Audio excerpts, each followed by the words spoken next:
पंडित और नाई की कहानी। एक गांव में एक परिवार के यहाँ सत्यनारायण पूजा का आयोजन रखा गया था। रात में पूजा होनी थी।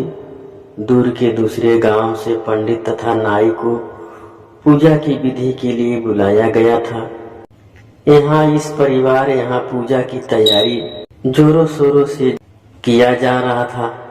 ठीक रात के 7 बजे पंडित जी संग में नाई को लिए पहुंच गए। 8 बजे पूजा होना आरंभ हुई। पूजा होते होते रात के 10 बज गए। फिर प्रसाद वितरण हुआ। इसी क्रम में पंडित जी और नाई को खाना भी खिलाया गया।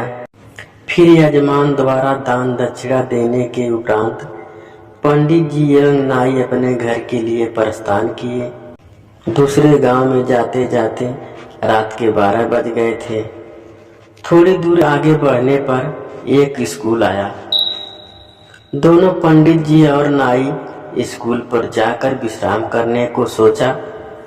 ज्यों ही स्कूल पर गया त्यों ही उन दोनों को, पंडित और नाई को 3-4 बदमाश ने घेर लिया और उनके पास जो भी दान दक्षिणा का सामान एवं जो नगद था सब बदमाशों ने छीन लिया और दोनों को वहां से बदमाशों ने भगा दिया। दोनों भागकर कुछ और आगे बढ़ा तो एक झोपड़ी दिखाई दिया। पंडित और नाई सीधे उस झोपड़ी में घुस गया। घुसते ही देखा कि एक बुढ़िया चारपाई पर सो रही थी। बुढ़िया के अलावा उस घर में और कोई भी नहीं थे। पंडित जी और नाई निर्भीक हो उस घर का मुआयना करने लगा तो देखा कि एक चूल्हा बना हुआ था। ऊपर रस्सी के टंगना पर एक बर्तन रखा हुआ था। पंडित ने नाई से कहा, जरा इस बर्तन को उतारो, देखते हैं क्या है। नाई ने फटाक से बर्तन उतारा, ढक्कन हटाया तो देखता है वह बर्तन दूध से भरा था। पंडित दूध को देखकर बहुत खुश हो गया और इधर उधर और ढूंढने लगा तो देखा कि एक डिब्बा में कच्चा चावल रखा हुआ था। फिर वह चीनी ढूंढने लगा तो एक डिब्बे में चीनी मिल गई।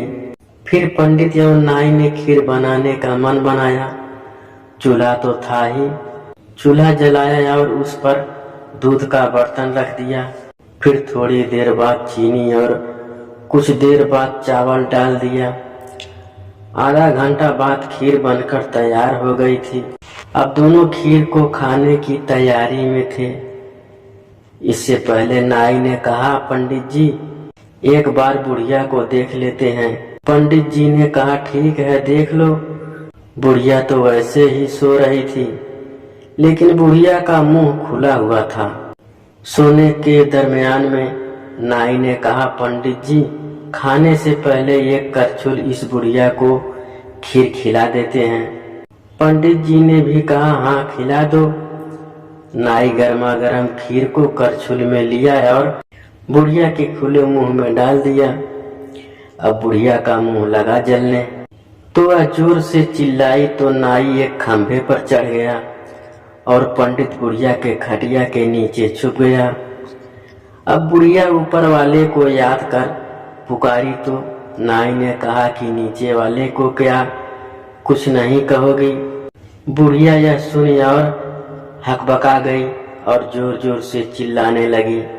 चिल्लाहट सुनकर आसपास के लोग सब बुढ़िया यहाँ आ गए और पंडित तथा नाई को पकड़कर बंदी बना लिया।